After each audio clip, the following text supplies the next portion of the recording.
Hello everyone. तो आज हमारी स्पेक्ट्रल एनालिसिस की सेकंड यूनिट स्टार्ट होने वाली है। फर्स्ट यूनिट हम कंप्लीट करा चुके हैं, सारी वीडियोस चैनल पर पड़ी हुई हैं, आप जाके देख सकते हो। तो ये है advanced spectral analysis M pharma pharmaceutical chemistry, जिसके पास स्ट्रीम है उसका सेकेंड सेमेस्टर का सब्जेक्ट है, जो कि फर्स्ट सब्जेक्ट है जिसका कोड भी है 201T। तो इसी हम आज सेकंड यूनिट स्टार्ट करने वाले हैं, जो कि है एनएमआर स्पेक्ट्रोस्कोपी। एनएमआर स्पेक्ट्रोस्कोपी आपकी फर्स्ट सेमेस्टर में भी थी, लेकिन फर्स्ट सेमेस्टर में जो एनएमआर स्पेक्ट्रोस्कोपी थी वो आपने अपनी बैचलर्स में भी पढ़ी होगी, लेकिन यहाँ पे कुछ डिफरेंट है। तो चलिए इसमें देखते हैं हमें क्या क्या पढ़ना है।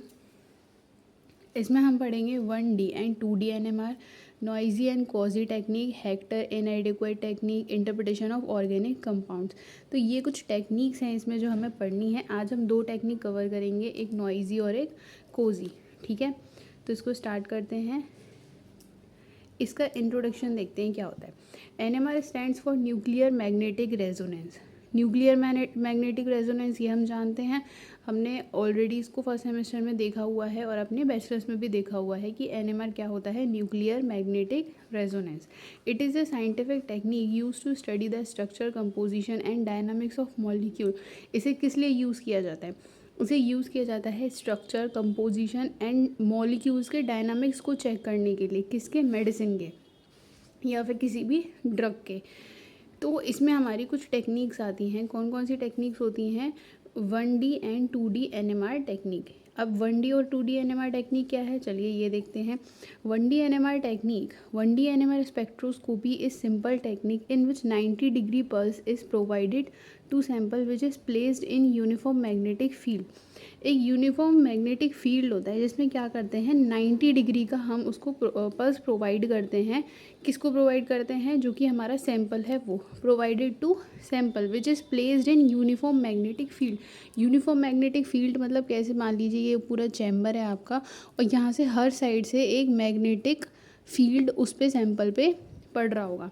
उसमें हम क्या प्रोवाइड करते हैं, 90 डिग्री का एक पल्स प्रोवाइड करते हैं। जैसे कि यहाँ से हमने उसको क्या प्रोवाइड किया, एक अलग से रेडिएशन प्रोवाइड की, जो कि हमारी क्या होगी, एनएमआर होगी। ठीक है, इसमें क्या होता है, as a result FID signal, मतलब जो FID सिग्नल होता है या फिर इसको हम क्या बोलते हैं, रॉ फॉर्म में, is obtained to get meaningful data. इसमें हमें क्या मिलता है, एक सिग्नल मिलता है जिससे हम क्या निकाल सकते हैं, डाटा निकाल सकते हैं। हम क्या कर रहे हैं, हमें मॉलिक्यूल का स्ट्रक्चर, कंपोजिशन और डायनामिक्स ही तो देखना है।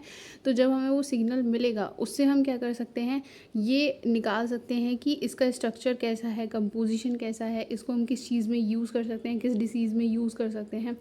ठीक है, Fourier transform program on FID is applied to get desired signal. ये ऑन नहीं है, यहाँ पे और आएगा। FID को ही बोलते हैं फॉरियर ट्रांसफॉर्म प्रोग्राम। इस पे अप्लाइड किया जाता है जिससे हमें क्या मिलता है, डिज़ायर्ड सिग्नल मिलते हैं। FID क्या है, एक रे है। आपने लास्ट सेमेस्टर में पढ़ा होगा, एक FTIR आपका पूरा उसमें स्ट्रक्चर पूछता है। ठीक है, अगर आपको याद होगा तो वो क्या है, उसमें हम क्या प्रोवाइड करते हैं, उसमें भी हम कोई ना कोई रेस प्रोवाइड कर रहे होते हैं। किस लिए? अपने मॉलिक्यूल को पहचानने के लिए।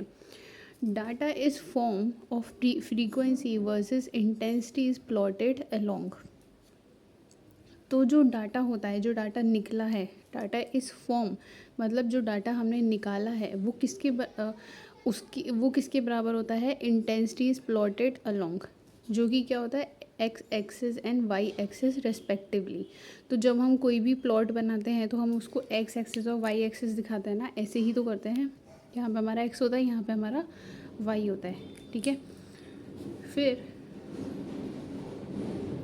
1D NMR is spectrum is typically displayed as a graph with the chemical shift। तो इसको हम 1D को किस तरीके से दिखाते हैं, ग्राफ की तरह दिखाते हैं। यहाँ पे हमने देखा ना अभी एक्स रे और वाई रे वाला, तो इसको हम किसकी तरह शो करेंगे, as a graph with the chemical shift on the x axis and the intensity on the y axis. ठीक है, केमिकल शिफ्ट किस साइड होगा, हमारा एक्स एक्सिस पे होगा, और इंटेंसिटी किस साइड होगी, हमारी वाई एक्सिस पे। मतलब जैसे ये हमारा एक्स एक्सिस हो गया, ये हमारा वाई हो गया, तो यहाँ पे हम क्या दिखाएंगे, केमिकल शिफ्ट दिखाएंगे, और यहाँ पे हम दिखाएंगे इंटेंसिटी। अब देखते हैं, the chemical shift represents the resonance frequency of the nuclei. तो ये क्या रिप्रेजेंट करता है, न्यूक्लियाई की रेजोनेंस फ्रीक्वेंसी को, एंड इज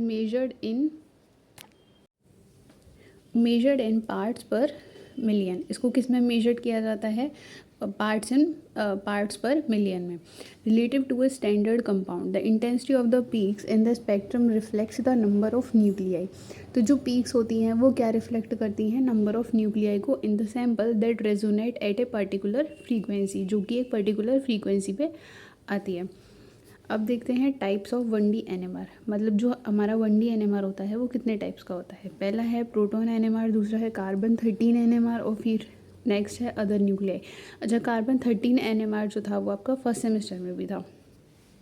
फिर है प्रोटॉन NMR, क्या होता है, this is the most commonly used 1D NMR technique, provide information about hydrogen. ये क्या करता है, हाइड्रोजन के रिगार्डिंग इन्फॉर्मेशन प्रोवाइड करता है। दूसरा है carbon 30 NMR, unlike 1H NMR, इसको हम 1H NMR भी बोलते हैं। This technique provides information about carbon environments in A molecule. ये क्या करेगा, कार्बन के बारे में इन्फॉर्मेशन प्रोवाइड करेगा। और प्रोटॉन NMR क्या कर रहा था, हाइड्रोजन मतलब प्रोटॉन के बारे में इन्फॉर्मेशन प्रोवाइड कर रहा था। फिर है अदर न्यूक्लियाई, तो ये क्या होते हैं, NMR can also be performed on other nuclei such as nitrogen, phosphorus, मतलब अलग और जो भी हमारे न्यूक्लियाई होते हैं उनको पहचानने के लिए भी NMR का हम यूज़ कर सकते हैं। फिर आता है 2D NMR technique. 2D NMR क्या होता है, 2D NMR allows the correlation of two different types of interactions with a molecule, मतलब इसमें दो तरीके के जो मॉलिक्यूल्स होते हैं उनका इंटरेक्शंस कराया जाता है और फिर चेक किया जाता है 2D NMR के ज़रिए।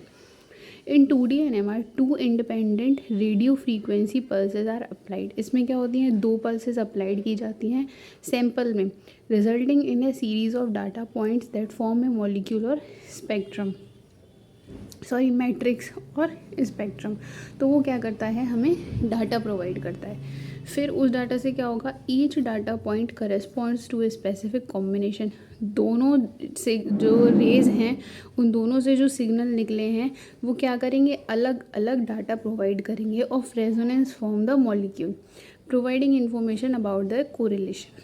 मॉलिक्यूल्स के बारे में इंफॉर्मेशन प्रोवाइड करेंगे।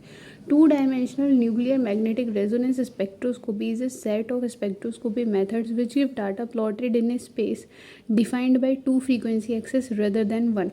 इसमें हमारे कितने प्लॉट्स बनेंगे, 2 प्लॉट्स बनेंगे rather than 1। और 1D में कितने बन रहे थे, 1। अगर उसमें हमारी फ्रीक्वेंसी जो आएगी, जो हमारा डाटा बनेगा, जो हम ग्राफ बनाएंगे एक्स एक्सिस और वाई एक्सिस, उसमें हमारी जो पीक बनेगी वो भी एक ही बनेगी, और इसमें कितनी बनेंगी, 2 पीक्स बनेंगी। फिर है the first 2D experiment COSY was proposed by Jean Jeener. तो जो सबसे पहले 2D टेक्निक आई थी वो कौन सी थी, कोजी, और जिसको किसने प्रपोज किया था, जीन जीनर ने। This experiment was later implemented by Walter. तो इस एक्सपेरिमेंट को बाद में किसने परफॉर्म किया था, फिर वॉल्टर पीओ ने।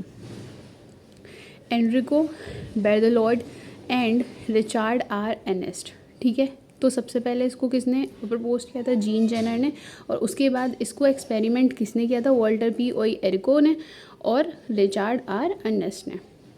फिर टाइप्स ऑफ 2D NMR कितनी टाइप्स की होती हैं, कोजी मतलब कोरिलेशन स्पेक्ट्रोस्कोपी, नॉइजी मतलब न्यूक्लियर ओवरहॉस्लर एनहांसमेंट स्पेक्ट्रोस्कोपी। फिर HSQC, इसकी फुल फॉर्म क्या है, हेट्रोन्यूक्लियर सिग्नल क्वांटम कोहेरेंस। फिर है HMBC, इसकी फुल फॉर्म है हेट्रोन्यूक्लियर मल्टीपल बॉन्ड कोरिलेशन। और नेक्स्ट है आपकी टॉसी, TOCSY, टोटल कोरिलेशन स्पेक्ट्रोस्कोपी। ये आपके सिलेबस में नहीं है लेकिन टाइप्स में लिखा हुआ था मुझे, जहाँ से मैंने ये नोट्स प्रोवाइड किए हैं, जो बुक मैंने मतलब अपने लिए देखी थी नोट्स को बनाने के लिए, तो उस बुक में था कि ये भी टेक्निक है पर हमारे सिलेबस में नहीं है, इसलिए मैंने इसको लिख दिया। आप चाहो तो लिख भी सकते हो और ना चाहो तो छोड़ भी सकते हो, कोई ऐसा इशू नहीं है। तो आज के लिए इतना ही, ये हमारा इंट्रोडक्शन कंप्लीट हो गया 1D और 2D NMR का। इसके बाद हम एडवांटेजेस, एप्लीकेशंस और इनमें डिफरेंस देखेंगे, और फिर हम अपनी जो नॉइज़ी और कोजी टेक्निक थी उसको स्टार्ट करेंगे नेक्स्ट वीडियो में। तब तक आप इसका इंट्रो अच्छे से करें और जो फर्स्ट यूनिट है उसको भी जाके आप देख सकते हैं। अगर वीडियो अच्छी लगी हो तो लाइक करें और शेयर करें। Thank you.